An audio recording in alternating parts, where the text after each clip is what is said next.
nouveau fonds souverain qui investira dans de grands projets ambitieux canadiens, des projets dans le domaine de l'énergie, de l'infrastructure, des mines, de l'agriculture et des technologies aux côtés d'investisseurs privés.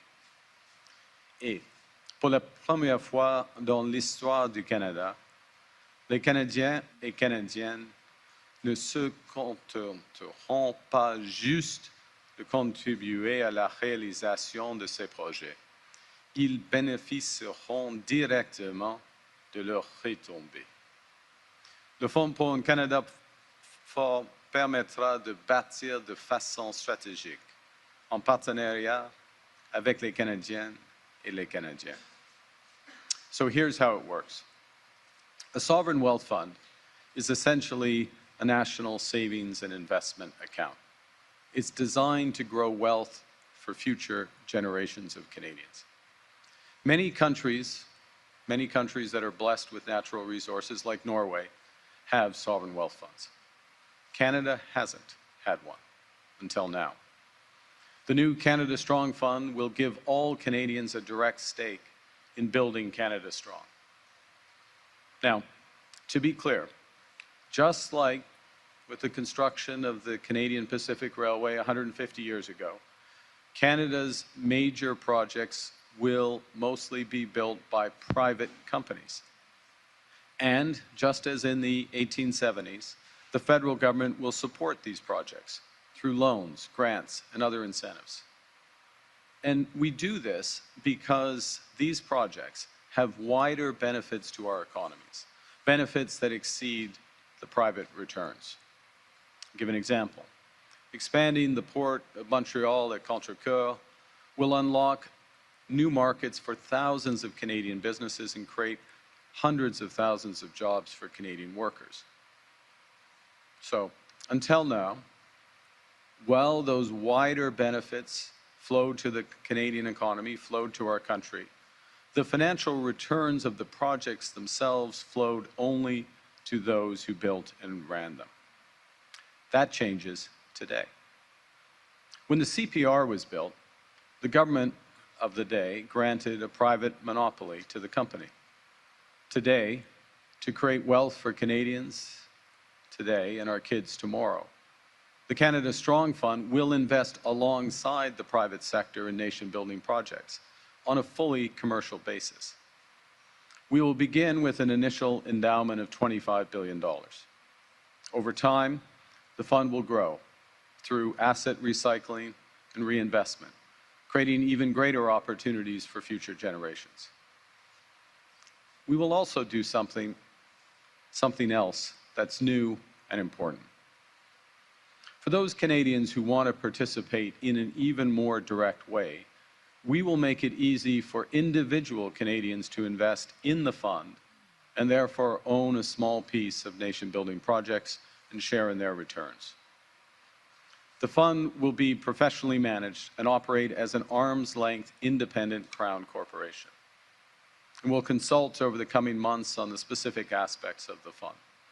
But one thing is sure, it will be accessible to everyone, not just a few.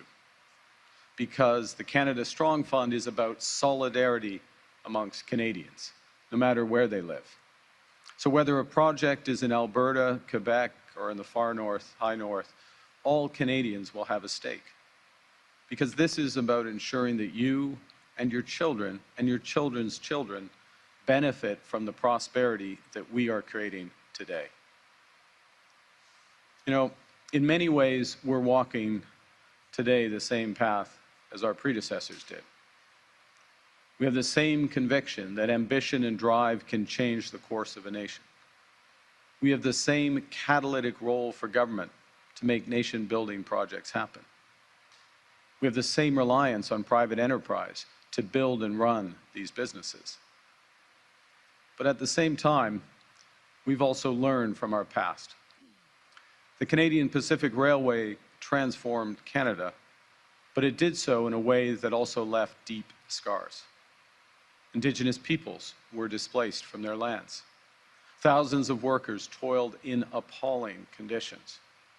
And the wealth that was created accrue to the few, not the many. Three things are different this time. This time, we are building with Indigenous peoples as full partners, ensuring meaningful Indigenous ownership and major economic benefits.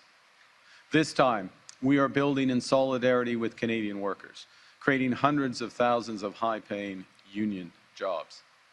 And this time, for the first time in our history, every Canadian will hold a direct stake in what's built. Because we know that nation building is not just about what we build, it's also about how we build. We are building together with all Canadians and for all Canadians. Nous bâtissons une économie plus forte, plus autonome et plus résiliente pour tous. Un avenir qui n'est pas seulement solide, mais aussi prometteur. Un Canada qui n'est pas seulement prospère, mais juste. Un Canada qui n'est pas réservé à quelques-uns, mais qui est pour tous en tout temps. Jean Lesage, le père du Québec moderne, a dit « Notre situation historique et géographique nous a forcés de devenir ce que nous sommes. Nous voulons désormais être ce que nous pouvons devenir. » C'est cette même philosophie qui nous inspire aujourd'hui pour créer le Fonds Canada Fort. Par l'entremise de ce fonds, chacun des Canadiens et Canadiennes aura sa part des bénéfices découlant de ces grands projets. Ce sont nos ressources naturelles, notre main-d'œuvre et notre richesse. Voilà la meilleure façon d'être maître chez nous, pour bâtir un Canada fort pour tous. Un Canada où tout le monde y trouve son compte, où tout le monde peut participer. It's our country. It's your future. We're building by Canadians, for all Canadians. We are building Canada strong for all. Thank you very much. Merci beaucoup, and I look forward to your questions.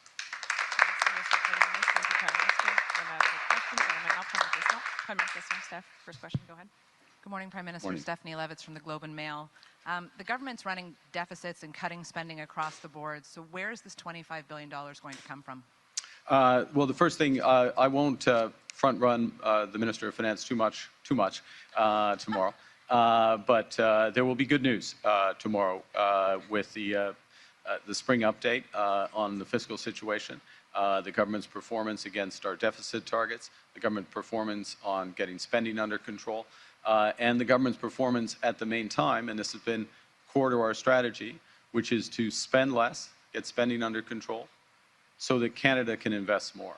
And what today is about is ensuring that as Canada invests more, Canada as a country, the Canadian private sector, foreign investors in Canada, that all Canadians share in the benefits of that. We have ample resources in order to do so alongside. And remember, last point, and I'll hand back, is that there's a series, and this is what governments have done over the years, series of measures that governments are taking to create the possibility of these projects. We're doing that on a different scale now. And now we're making sure at the same time that all Canadians benefit. Follow-up. You keep referencing the Canadian Pacific Railway as a benchmark here, and that was funded by private investment. Yeah. But a lack of transparency around that financing led to one of the earliest political scandals in Confederation. Yeah. So I'd like to know about the transparency on this fund. Who is going to manage it? Yeah, absolutely. Look, I'm glad you raised it because there are lessons in all respects on how, from our past and from the specific example.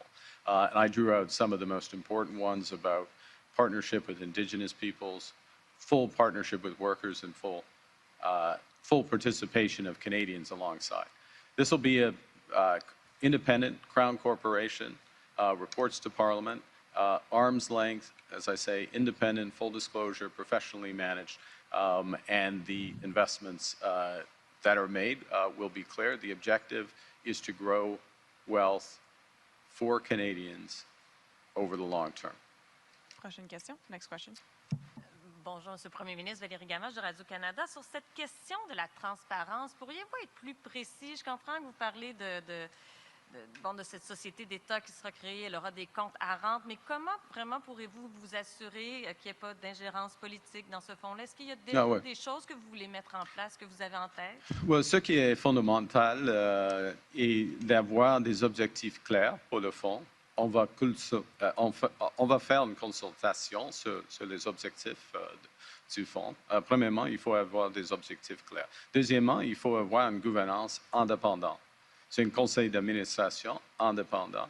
Et il faut avoir la transparence avec tous les investissements de fonds doivent être dévoilés en temps réel et dans une manière annuelle, tous les investissements et tous les rendements. Et surtout parce qu'on va donner la chance pour tous les Canadiens, des Canadiens, d'investir dans le fonds. Alors, il y aura une large transparence de le fonds. On a beaucoup de temps de préciser tous les détails de ce fonds-ci et on va le faire. Question suivie. Et je comprends qu'à terme, tous les Canadiens vont profiter des retombées de ces grands projets d'intérêt national. Je comprends que ça, c'est votre objectif à moyen terme. À court terme, on est dans une crise quand même de l'abordabilité. En quoi offrir aux Canadiens une possibilité d'investir dans un fonds? C'est vraiment réaliste et ça vient vraiment les aider dans leur quotidien. Merci encore pour votre question. Et on va voir dans la mise en jour demain tous les efforts que le gouvernement fait afin de régler cette crise d'abordabilité. Et l'emphase que le gouvernement fait de donner un coup de pouce maintenant pour des Canadiens, des Canadiennes, des familles canadiennes, afin de créer, pendant le temps que nous créerons, un Canada plus fort, plus prospère, plus équitable. Alors, il faut faire plusieurs choses en même temps comme un gouvernement et on va le faire. On va le faire. Et avec ce fonds-ci, les retombées, OK, je recommence un aspect de ma réponse, si vous me permettez. Dans des grands projets, par exemple, Contrecoeur à Montréal, il y a des retombées, des grandes retombées économiques pour le Québec, pour tout le Canada, à cause d'une augmentation de 60% de la capacité d'exportation du Canada. C'est évident.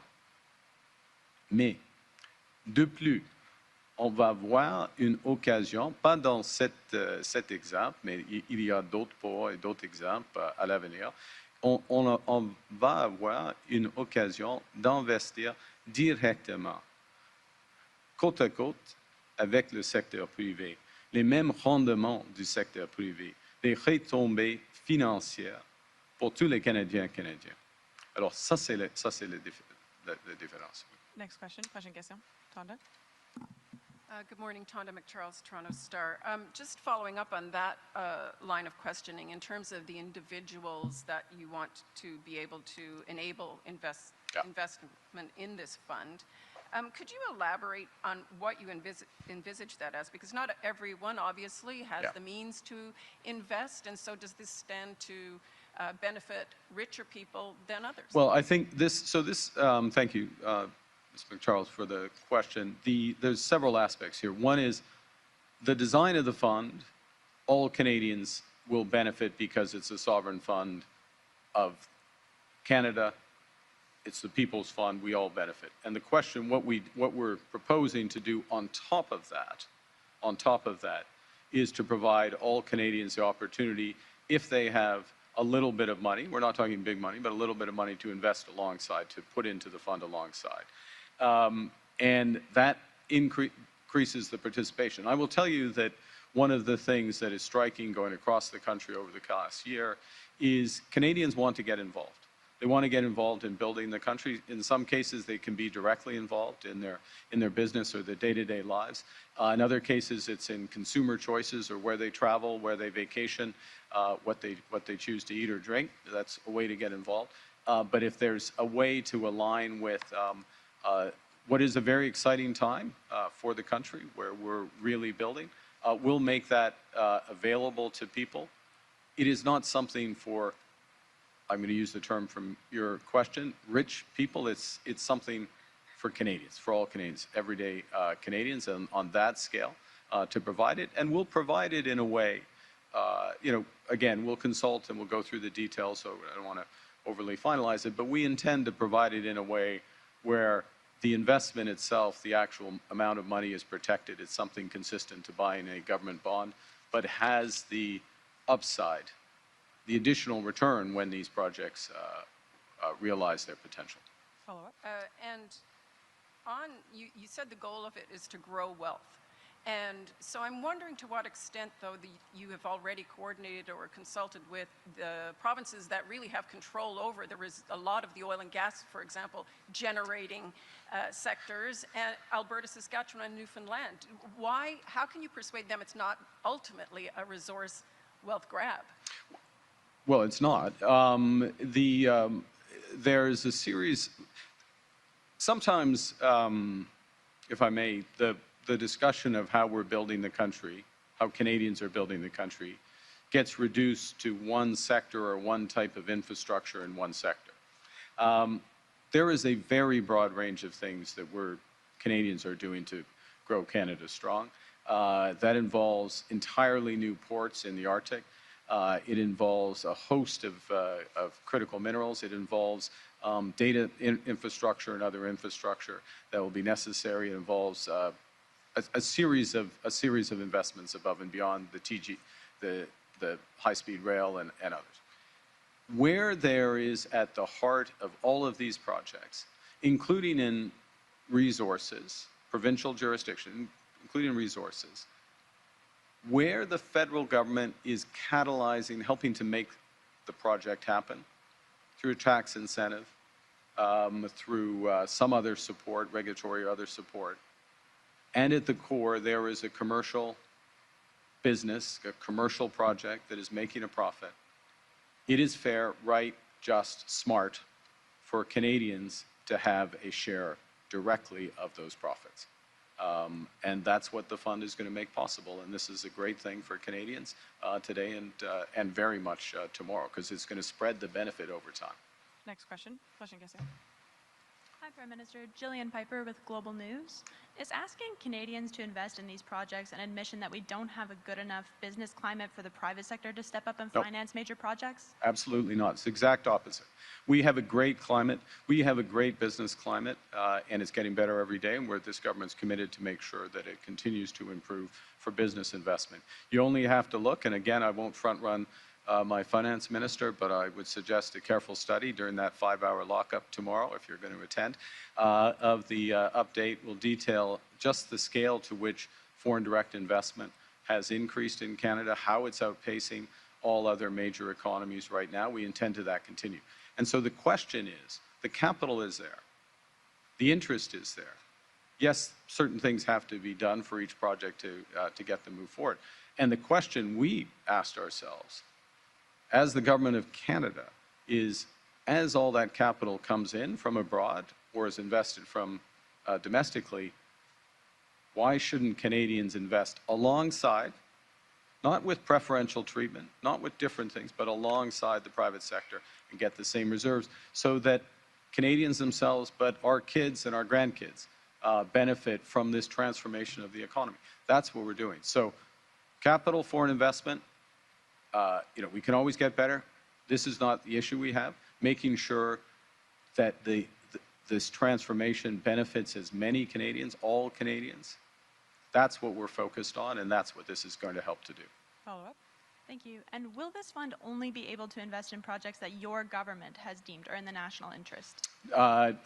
We'll consult. I don't think that it will be that restricted, but it will be a focus on investing in Canada. Next question. Investing in Canada, so it doesn't have to be, your question, I'm going to interpret it even more specifically, which is under the Build Canada Act. There are certain requirements for projects of national interest, a designation and others, so it wouldn't be restricted to that in my judgment. We'll consult on the specifics of that. So it's a broader range than would be just specifically C5 to be specific national interest projects. Next question. Kate.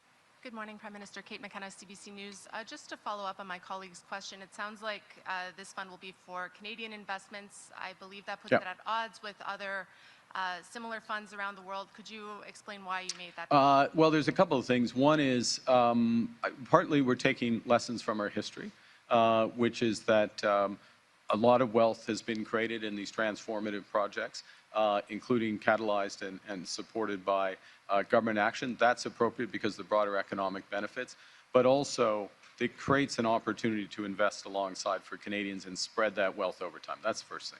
Secondly, we take a lesson from other jurisdictions that had the foresight many decades ago to start sovereign wealth funds and benefit from their broader resources.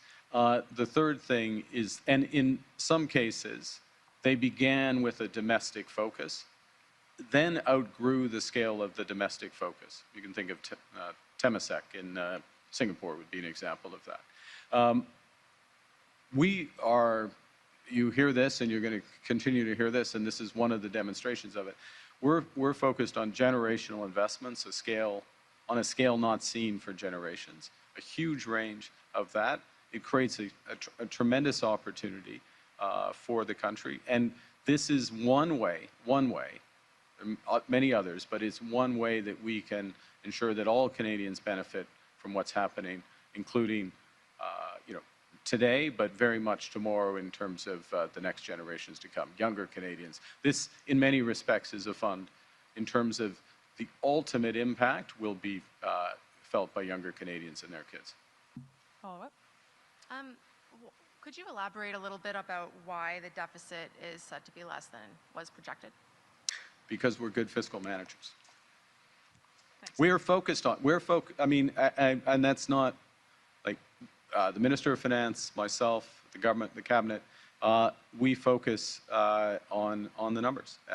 And we were determined to get spending down with a lot of very difficult, my colleagues have participated in some of these decisions, difficult decisions. You can't do everything at the same time. The Minister of National Defense is here, and we have a need to build up and to secure Canada, so we're making decisions in order to create room for that. We're making decisions, the question earlier about affordability, you will see that the decisions we make, a very large number of them, proportion of them, are to address the affordability challenges that Canadians are facing today. But in order for the numbers to be better, you have to be on top of them, and we're on top of them. Next question. Question Kissing. Sarah Ritchie with the Canadian Press. Can you help us understand how this is going to be, in its goals, different from the Canada Infrastructure Bank that was launched under the previous government, and why you need an entirely new agency to do what you're doing? Yeah, well, thank you for the question, because it's a crucial one. So the Canadian Infrastructure Bank, I'll start, there's multiple levels of this, but the Canadian Infrastructure Bank provides debt. It lends, and in lending, it helps make projects possible. And it does, and this is an effective institution. It's got real traction, and we'll see the Canada Infrastructure Bank increasingly involved in a series of financings. I'm leaning a bit on Contrecoeur, but I'll use another, they lent $1 billion something into Contrecoeur. There's lots of other examples of that. So, but that's debt. And when you invest, when you lend money, you hope to get it paid back, and then you move on. That's what the Canada Infrastructure Bank does. You don't get the returns that the underlying business or project gets, the equity returns, the returns to the owner, which are substantially, if it's well run, substantially higher than the returns for debt. That's what this does. This comes in on a commercial basis. It gets those returns alongside the private sector, and it will spread the benefits of those returns over a much longer horizon. It's good to have the Canada Infrastructure Bank. It's good to have Export Development Canada, which helps with export finance, BDC, which helps for small, medium-sized enterprises. But all of those entities are helping underlying businesses at the core to move forward. And what we're doing is getting returns because we're helping them, getting returns alongside them. Follow-up. Between this initiative you're announcing today, the Infrastructure Bank, the Major Projects Office, is your government getting too involved in picking winners and losers in the economy? No, is the short answer, because what you're still driving on all of these cases is private proponents who are making the decisions whether or not to move forward. And the scale of investment, even if it's a small amount, there's the discipline of the private sector. But the scale of investment is tens, hundreds of billions of dollars that is only going to happen if the project, the underlying project itself makes sense. And it's when it gets to that point that the people of Canada deserve a share alongside. Next question. We're just about at time, so this will be the last question. Sorry. Hi, Prime Minister Graham Richardson, CTV. This all feels very macro, and I appreciate that it's important, it's impactful, and but you go out on Saint Laurent Boulevard right now and you ask people, hey, sovereign wealth fund's been created. They don't understand that, but they do understand where the grocery prices. Well, I mean, I'm looking forward to CTV explaining it to them. But to my point, it feels up here, and for people, groceries, gas, all those real life things, and recent polls have shown that while Canadians appreciate where the country's standing is macro now, and give you credit for it, or your government credit for it, they say it's been failing on affordability issues in the first year. So is there a connection here from this to those affordability issues? Can you make that argument? Well, I think, so a couple of things, Graham, and thanks for the question. One is, government has to do, good government has to do several things at one time. You need to defend the country. You need to make communities safe. We've got the toughest crime legislation just now finally making it through the House, the reinforcements of the RCMP and the border guards alongside that. You need to build for the future, what we're doing with Canada Strong, that core element. And you need to help people where they are today. Your question goes to the heart of that, which is the very real challenges on affordability. Affordability, that the fact that the country has not built enough affordable homes for decades. Build Canada Homes focused on that. Shorter term measures on housing affordability, and by the way, we're in Ottawa. We were together on Thursday, I guess, Thursday or Friday, announcing 1,100 new rental properties, Build Canada Homes, catalyzing alongside 2,000 from the City of Ottawa. Big shift for an agency that was only set up 6 months ago. Now, do I expect everyone on Saint Laurent Boulevard to know about Build Canada Homes? No. They're busy people. They don't have to know about that. But they will notice the new homes in Sandy Hill, the new homes in Nepean, the new homes across Ottawa that are starting construction this summer and will be on that market. As well, they will, if they're in a position, and not everyone is, and I'll come to other elements of affordability, they will notice that we in the province of Ontario combined have removed GST and HST on new home purchases and cut development charges in half, which mean up to $200,000 off the cost of a home in Ottawa. In Ottawa, okay? That's real affordability. They will notice on June 5th, 12 million Canadians, 3.5 million plus in Ontario, will notice, more than that actually, I'll check that number and get back to you. They will notice on June 5th when they get a check for more than $500 for the groceries and essential benefit. They may not notice, but they are getting in their account the benefits of the middle class tax cut that 22 million Canadian taxpayers benefit from, which was the first thing this government did. They will notice, and they did notice the day after we cut the federal fuel excise tax, that the price at the pump here in Ottawa went down 12 cents. So all of these things, and they may not notice or associate with them, but they certainly would notice if they benefit from childcare, the Canada Child Benefit, the dental care program, pharmacare. All of these programs that this government is absolutely dedicated to has either enhanced national school food program, $800+ for families. All of these programs that we put in place or reinforced, and it's the reason we burn the midnight oil on the numbers for spending, is to ensure that we continue to deliver those, and we're dedicated. So yes, Graham, the day-to-day is hard. Government has to do, and this government is doing more than one thing at one time. Getting up in the morning, thinking about affordability. How do we preserve the benefits Canadians have? How can we enhance them? How can we give that boost today and a bridge to a better tomorrow. But at the same time, we have to be thinking about how to build a better tomorrow.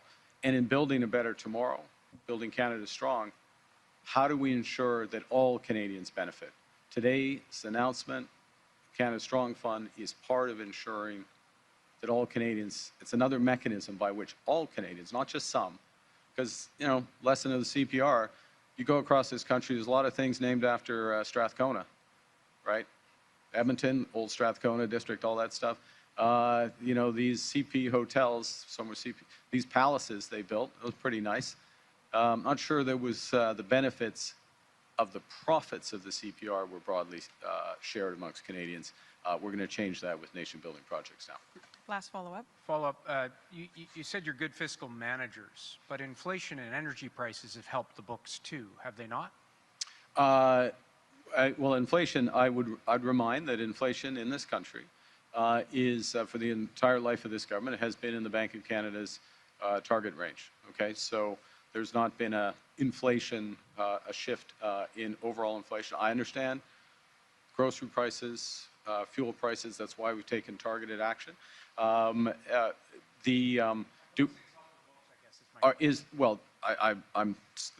pushing inflation out of your pretext because that's not factually correct. I'm sorry, if you can ask a factual question, you'll get a factual answer.